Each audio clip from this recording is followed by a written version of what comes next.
Hello friend, welcome back to e learning with Hina ma'am channel. आज का जो session है काफ़ी इंपॉर्टेंट सेशन है क्योंकि हमने उपभोक्ता बाजार और इस पर पहली क्लास आपको दे चुके हैं। आज पहली क्लास का ही दूसरा पार्ट है, यानी बी पार्ट इसका कंप्लीट करेंगे। ठीक है, यहाँ पे क्लासों को क्या है चैप्टर वाइज रखा जाएगा। आज की क्लास पहले हो चुकी है, यानी आज की क्लास का जो कहेंगे पार्ट है बचा हुआ है क्लास 1 का। जो क्लास 1 किस पर थी, उपभोक्ता बाजार पर, उसी का पार्ट आज हम देखेंगे क्योंकि यहाँ तक आपको करा दिया गया था, क्योंकि ये इम्पोर्टेंट है और ये सारे नोट्स आपको पीडीएफ फॉर्मेट में टेलीग्राम तथा व्हाट्सएप पर मिल जाएंगे।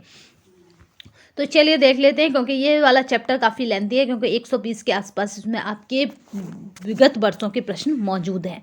तो यहाँ पे देख लेते हैं, उपभोक्ता सुरक्षा का अधिकार अधिनियम के अधिकार के तहत स्वास्थ्य के लिए हानिकारक वस्तुओं की बिक्री पर प्रतिबंध लगाने की मांग कर सकता है। तो यानी किस पर ये किसकी मांग कर सकता है, तो ये स्वास्थ्य के लिए हानिकारक वस्तुओं की बिक्री पर प्रतिबंध लगाने की मांग कर सकता है। तो यहाँ पे इस तरह से क्वेश्चन फॉर्मेट हुआ था कि उपभोक्ता सुरक्षा का अधिकार देता है, तो क्या देता है, स्वास्थ्य के लिए हानिकारक वस्तुओं पर प्रतिबंध लगाना।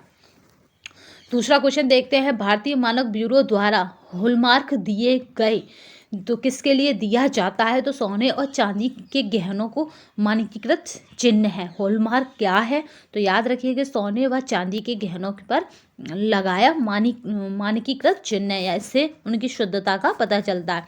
विश्व उपभोक्ता अधिकार दिवस 15 मार्च को मनाया जाता है, ये हमने पिछली इसकी क्लास में आपको करा दिया था। उपभोक्ता संरक्षण अधिनियम 24 दिसंबर 1986 को पारित हुआ था, ये बहुत मोस्ट इम्पोर्टेंट है। 15 मार्च 1962 को अमेरिका के तत्कालीन राष्ट्रपति जॉन एफ कैनेडी ने इस दिवस की घोषणा की थी। ये दिवस किसने घोषणा की थी, तो अमेरिका ने उपभोक्ताओं के अधिकार को संरक्षित करने के लिए की थी। उपभोक्ता संरक्षण अधिनियम 1986 के तहत उपभोक्ताओं को निम्नलिखित अधिकार दिए गए हैं। यहाँ से कम आपको 4 या 5 क्वेश्चन मिल जाते हैं। तो कितने अधिकार दिए गए हैं उनको आज हम अच्छे से देख लेंगे, क्योंकि यूजीसी इसमें से बहुत घुमा के ऑप्शन पूछता है। तो चलिए, पहला जो अधिकार है वह है चयन का अधिकार। कहीं कहीं ये चुनाव का अधिकार भी लैंग्वेज में मिलता है, कहीं कहीं विकल्प का अधिकार। भाई आप चयन कब कर सकते हैं, जब आपके पास एक से अधिक विकल्प हो। आप चयन कब कर सकते हैं, जब आपके पास चुनाव मौजूद हो। ठीक है, तो चुनाव का अधिकार है, विकल्प का अधिकार है, चयन का अधिकार है। ये तीनों ही टर्म एक ही पॉइंट को दिखाते हैं। दूसरा है सुरक्षा का अधिकार। तीसरा पॉइंट है सूचित किए जाने का अधिकार, जिसको हम कहते हैं सूचना का अधिकार। राइट टू इन्फॉर्मेशन, याद हो, सूचना का अधिकार। ठीक है, याद भारत में 2005 से लागू हुआ है, याद रखेंगे। Right to information. फिर है क्षतिपूर्ति प्राप्त करने का अधिकार, फिर है सुनवाई का अधिकार, फिर उपभोक्ता की बुनियादी आवश्यकताओं की पूर्ति का अधिकार। इस तरह आ जाता है ये व्यक्ति की आवश्यकताओं की पूर्ति का अधिकार।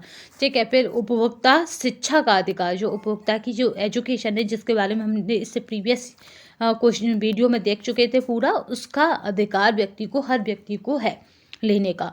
अब नेक्स्ट क्वेश्चन की बात करते हैं, सभी प्रकार की वस्तुओं और सेवाओं से सुरक्षित होने का अधिकार सुरक्षा का अधिकार कहलाता है। जब आप किसी वस्तु और सेवा से सुरक्षित होना चाहते हैं तो वो अधिकार कैसा कहलाएगा, सुरक्षा का अधिकार कहलाता है।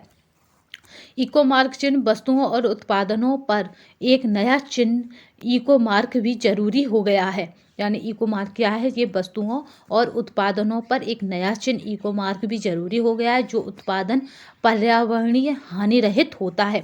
इको मार्क कब दिया जाता है, जो उत्पादन कैसा होता है, पर्यावरण हानि रहित होता है।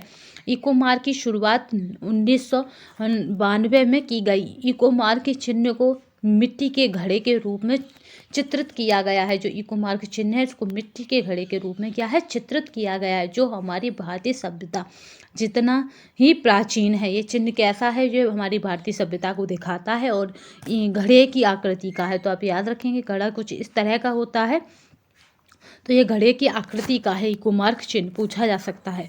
राष्ट्रीय उपभोक्ता शिकायत निवारण आयोग कहाँ पर है ये, तो न्यू दिल्ली में स्थित है। ये भी मोस्ट इम्पोर्टेंट है, कहाँ पर है ये संस्थान का आयोग का, ये न्यू दिल्ली में स्थित है। दिल्ली नहीं, न्यू दिल्ली, क्योंकि ऑप्शन में दिल्ली भी होता है, न्यू दिल्ली भी, नई दिल्ली भी होता है, तो आपको नई दिल्ली करके आना है। चलिए नेक्स्ट देखते हैं,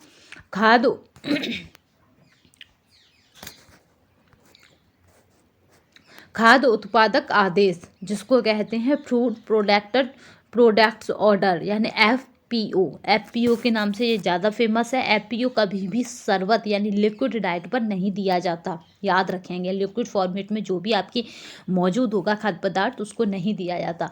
इस अधिनियम के तहत जो भी व्यक्ति या संरचना फल एवं सब्जी संबंधी भोज्य पदार्थ, इसमें फल सब्जी संबंधी भोज्य पदार्थ तैयार मानकों पर बनता है, याद रखेंगे। जो भी संस्था क्या करती है, फल और सब्जी संबंधी जो भोज्य पदार्थ है, डाइट नहीं भोज्य पदार्थ, याद रखेंगे, उनको क्या करती है, मानकों पर तैयार करती है, तो वो इसको लेती है एफपीओ को, ठीक है, फूड प्रोडक्ट ऑर्डर को लेती है।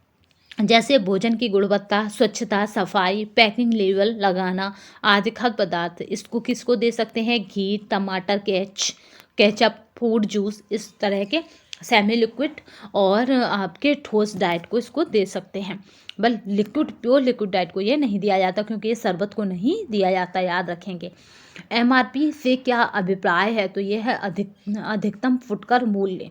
एमआरपी क्या होती है, अधिकतम फुटकर मूल्य। अधिकतम होती है, न्यूनतम नहीं होती, तभी तो हम एमआरपी पर भी भाव ताव कर सकते हैं। जैसे सपोज एमआरपी का मतलब है जो किसी पे प्राइस बढ़ा, जैसे वैसलीन की डिब्बी आती है उस पर प्राइस है 45 रुपये, तो आप दुकानदार से कह सकते हैं कि आप 40 ले सकते हैं, 42 ले सकते हैं, या फिर 45 से कभी भी, एमआरपी से कभी कोई व्यक्ति ज़्यादा नहीं ले सकता, क्योंकि एमआरपी खुद में क्या है, अधिकतम है, ठीक है। तो एमआरपी से कोई भी अगर आपसे ज़्यादा लेता है तो आप उसे के खिलाफ कार्रवाई कर सकते हैं, क्योंकि एमआरपी से ज़्यादा आप कभी दे नहीं करेंगे, यानी कभी भी पे नहीं करेंगे। भारतीय मानक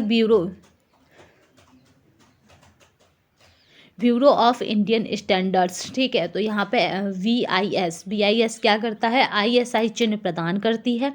ISI द्वारा प्रमाणित करने का कार्यक्रम भारत सरकार ने सन 1900 कब किया था, तो याद रखेंगे 1952 ईस्वी में पारित किया। प्रमाणित वस्तु शुद्धता एवं निर्धारित गुणवत्ता को गारंटी प्रदान करता है। ये क्या करता है, गारंटी देता है कि ये वस्तु शुद्ध है, इस चीज़ की गारंटी देता है। कौन, ISI। आपने इसका एडवर्टाइज देखा होगा। अगर बात करें हॉलमार्क की, तो हॉलमार्क क्या है, सोना। हॉलमार्क में सोने का जो क्रेडिट मतलब शुद्धता होती है वो कितनी होती है, अगर हॉलमार्क के चिन्ह लगाए किसी सोने पर, तो याद रखिए कि उसकी शुद्धता इससे कम नहीं होगी, 95.26 यानी 95.26 से कम नहीं होगी उसकी शुद्धता, अगर हॉलमार्क लगा हुआ है।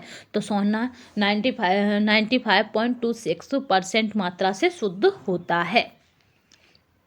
खरीदारी और उपभोग व्यवहार को प्रभावित करते हैं। जो खरीदारी है और उपभोग है वो व्यवहार को प्रभावित करने वाले जो कारक हैं उन्हें जान लेते हैं। परिवार की संरचना, भाई तभी तो आप खरीदारी करेंगे जब आपके परिवार की जो मांग होगी। पारिवारिक चक्र में चरण, यानी आप कभी बच्चों के कपड़े खरीदते हैं तो कभी बूढ़ों के, ये हमारे पारिवारिक चक्र के चरण को दिखाता है, ठीक है। फिर पारिवारिक निर्णय प्रक्रिया, तो इससे हमारा व्यवहार भी प्रभावित करने वाले कारक है। उपभोग और खरीदारी दोनों को कौन प्रभावित करता है, तो याद रखेंगे परिवार की संरचना, पारिवारिक चक्र और पारिवारिक निर्णय, ये तीनों ही हमारे खरीदारी व उपभोग को प्रभावित करते हैं। जैसे ही ये पूरा यूनिट हमारा कवर होगा, इसकी पूरी PDF आपको हमारे टेलीग्राम तथा व्हाट्सएप पर मिल जाएगी। इससे पहले हम ये करा चुके थे, ठीक है। तो यहाँ पे हम क्लासेस हटा के केवल अब क्या कर देंगे, होम साइंस, और इस तरह से फिर क्लासों को हम अंदर मेंशन कर देंगे कि इसका B पार्ट है या C पार्ट है या D पार्ट है, ठीक है। तो इस तरह से आज की क्लास बस यहीं तक। नेक्स्ट क्लास में हम फिर इसके आगे का देखेंगे जो काफ़ी इम्पोर्टेंट है। यहाँ पे केवल आपके टाइम को बचाया जा रहा है और आपके टाइम को बचाने के लिए शॉर्ट नोट तैयार किए जा रहे हैं, जिससे कि आप कम समय में अधिक पढ़ सकें। तो आज के लिए बस इतना ही। नेक्स्ट सेशन में फिर मिलेंगे, तब तक के लिए धन्यवाद। वंदे मातरम, जय हिंद।